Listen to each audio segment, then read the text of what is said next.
ناظرین و سامعین، اللہ تعالیٰ نے اپنے پیارے حبیب حضرت محمد مصطفیٰ صلی اللہ علیہ وبارک وسلم کو لا تعداد بے شمار خوبیاں، محاسن، کمالات اور معجزات عطا کیے ہیں۔ آپ کے ان کمالات، معجزات اور خصائص پر جب سے آپ دنیا میں تشریف لائے ہیں تب سے لے کر آج تک بہت کچھ لکھا جا رہا ہے اور بہت کچھ لکھا گیا ہے۔ چاہنے والے اس کو پڑھ کر اپنے ایمان کو تازہ کرتے ہیں اور اپنی نسبت رسول کو اتقان دیتے ہیں۔ جہاں نبی پاک علیہ الصلوۃ والسلام کے کمالات و معجزات پر چاہنے والوں نے لکھا ہے، اپنوں نے لکھا ہے، وہاں پر مستشرقین اور منکرین عظمت رسالت نے آپ علیہ الصلوۃ والسلام کے معجزات پر اپنے طور پر تنقید بھی کی ہے، بالخصوص آپ کا معجزہ معراج۔ ناظرین محترم، یہ معجزہ ہوتا کیا ہے؟ اس حوالے سے جو مغربی فکر ہے مستشرقین کی، پہلے ہم اس پہ بات کریں گے اور پھر جو اسلامی نقطہ نظر ہے وہ عرض کریں گے۔ مغربی فکر جو 16ویں 17ویں صدی عیسوی میں جب وہاں پر رینائسنس یعنی نشاط ثانیہ کا آغاز ہوا تو بڑے بڑے انٹلیکچول مرصع شہود میں آئے، تو وہاں کے ایک انٹلیکچول ڈیوڈ ہیوم نے سب سے پہلے معجزات کا انکار کیا۔ ڈیوڈ ہیوم اور اس کے فالور نے جو اعتراضات کیے معجزے پر، وقوع معجزہ پر، اس کی دو جہات ہیں۔ ایک پہ انہوں نے یہ کہا کہ معجزہ جو ہے یہ ہمارے تجربات اور مشاہدات کے خلاف ہے، اور دوسری بات یہ انہوں نے کی کہ معجزہ قوانین قدرت کے بھی خلاف ہے، یعنی جو ان کے ایکسپیریمنٹس ہوتے ہیں انہوں نے معجزے کو اپنے لاجک سے سائنسی تجربات کی روشنی پرکھنے کی کوشش کی اور یہ کہا کہ معجزہ ہمارے تجربات اور آبزرویشن یعنی مشاہدات کے خلاف ہے، اور جو اللہ کریم نے قوانین بنائے ہیں، جو کائنات ایک نظام کے تحت چل رہی ہے، اس کے بھی خلاف ہے۔ اب اس حوالے سے میں کچھ عرض کرتا ہوں۔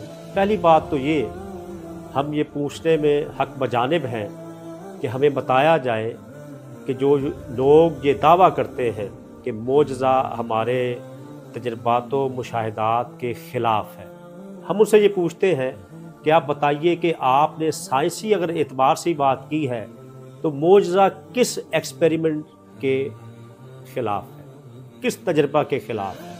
آج تک کوئی نہیں بتا سکتا۔ اور پھر کیا آپ نے پوری کائنات کا مشاہدہ کر لیا ہے؟ آپ کا مشاہدہ کیا اتنی وسعت اختیار کر گیا ہے؟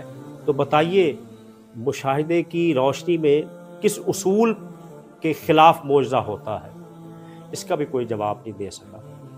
اور دوسری بات، آپ یہ کرتے ہیں کہ معجزہ قوانین قدرت یعنی قوانین فطرت کے خلاف ہے، لاز آف نیچر کے خلاف ہے، اور اس کے لیے یہ آیت بھی قرآن کی پیش کی جاتی ہے مشرقی فلاسفر کی طرف سے بھی اور مغربی فلاسفر کی طرف سے بھی، کہ قرآن کریم میں اللہ نے واضح فرمایا ہے کہ وَلَن تَجِدَ لِسُنَّتِ اللَّهِ تَبْدِيلًا، تم اللہ تعالیٰ کے طریقے میں ہرگز کوئی تبدیلی نہیں پاؤ گے، یعنی قوانین قدرت جو ہے اللہ کے قوانین وہ اٹل ہیں۔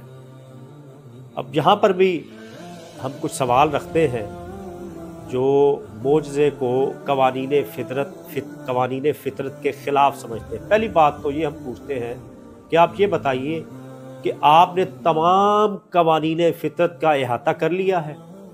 دنیا میں کوئی کیا ایسا سائنٹسٹ، منطقی، فلاسفر جو ریشنل بنیادوں پر چیزوں کو ایگزامن کرتا ہے اور اس کی پھر تشریح و توضیح کرتا ہے، وہ یہ بتائے کہ اس نے تمام قوانین قدرت کو انڈرسٹینڈ کر لیا، جان لیا ہے؟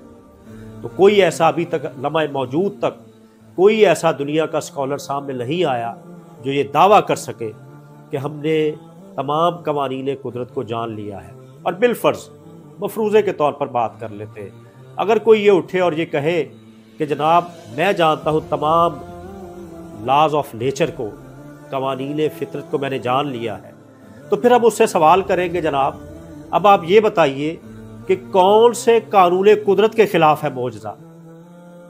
تو ہم نے ربی اس کا بھی ان کے پاس جواب نہیں ہوگا۔ اصل بات یہ ہے ناظرین و سامعین کہ اللہ تعالیٰ کی سنت الہیہ، سنت تو یہی ہے کہ اس کا نظام ایک منصوبے کے تحت، ایک بڑا ویل آرگنائزڈ، ویل ڈسپلنڈ ہے اس کا نظام، جو اس کے جو اصول ہے اس کے مطابق چل رہا ہے۔ نظام اصولوں کے پابند ہے، اللہ اصولوں کا پابند نہیں۔ اللہ تعالیٰ کا انبیاء کے حق میں معجزے کا ظہور کروانا یہ بھی سنت الہیہ ہے، جس کو عقل جدید اور عقل قدیم سمجھنے سے قاصر تھی۔ اور معجزہ خلاف قانون، خلاف فطرت، خلاف تجربہ و مشاہدہ نہیں ہو سکتا، اور نہ ہی خلاف عقل ہوتا ہے، بلکہ عادت کے خلاف ہوتا ہے، روٹین میٹر جو ہوتے ہیں اس سے ہٹ کر ہوتا ہے۔ اب ہو سکتا ہے کہ ایک وقت آئے، علوم و فنون کی اتنی ترقی ہو جائے کہ معجزہ بھی کسی قانون فطرت کے موافق لوگ سمجھ لے کہ واقعی یہ اس قانون کے تحت آتا ہے، اس تجربے کے تحت آتا ہے، ہو سکتا ہے۔ لیکن یاد رکھیے گا، اللہ کریم کی حکمتوں کو، اسپیشلی اس کے معجزات کو انڈرسٹینڈ کرنے کے لیے عقل کے گھوڑے نہ دوڑائے جائیں، بلکہ ایمان کو سامنے رکھا جائے۔ بس یہی فرق تھا ابو جہل میں اور جناب سیدنا صدیق اکبر رضی اللہ تعالیٰ عنہ نے۔ ابو جہل کی عقل یہ تسلیم نہ کر سکی کہ رات کے قلیل حصے میں مسجد حرام سے مسجد اقصیٰ، ساتوں آسمانوں، سدرۃ المنتہی اور لامکاں کی وادیوں میں کیسے چلے گئے۔ اس کی عقل اور اس کے متبعین یہ تسلیم نہ کر سکے، جبکہ سیدنا صدیق اکبر رضی اللہ تعالیٰ عنہ نے جب یہ سنا فوراً ہی کہا آمنا و صدقنا۔ اگر حضور یہ فرماتے ہیں تو بالکل سچ اور برحق ہے۔ معلوم یہ ہوا کہ ذات رسالت کے حوالے سے ہم اپنی عقل کے، تجربات کے، مشاہدات کے گھوڑے مت دوڑائیں، اس کو ایمان سے پرکھیں، اس کو وحی الہی کے تناظر میں انڈرسٹینڈ کریں، تو پھر ہم کسی بہتر نتیجے میں پہنچ جائیں گے۔ اور ہر چیز کو پرکھنے کا ایک ہی پیمانہ نہیں ہوتا، مختلف پیمانوں سے مختلف چیزوں کو انڈرسٹینڈ کیا جاتا ہے۔ جیسے مولانا روم رحمۃ اللہ علیہ نے فرمایا تھا کہ پتھر اور پہاڑ تولنے والے پیمانے اور ہوتے ہیں، اور ہیرے جواہرات تولنے والے پیمانے اور ہوتے ہیں۔ اللہ تعالیٰ کی نشانیوں کو، اس کے معجزات کو، اس کی برہان کو، آیت کو، دلیل کو سمجھنے کے لیے ایمان کی ضرورت ہے، یقین کامل کی ضرورت ہے۔ اس کو عقل کے گھوڑوں پر ہم پرکھ نہیں سکتے۔ اللہ کریم عقل سلیم عطا فرمائے، اور انبیاء کرام بالخصوص نبی پاک علیہ الصلوۃ والسلام کو اللہ تعالیٰ نے جو معجزات عطا کیے، خاص کر یہ معجزہ معراج جو ہے، یہ اللہ تعالیٰ کی نشانیوں میں سے ہے، اللہ تعالیٰ کی قدرت میں سے ہے۔ اللہ جو چاہے کر سکتا ہے، وہ ہر چیز پر قادر ہے۔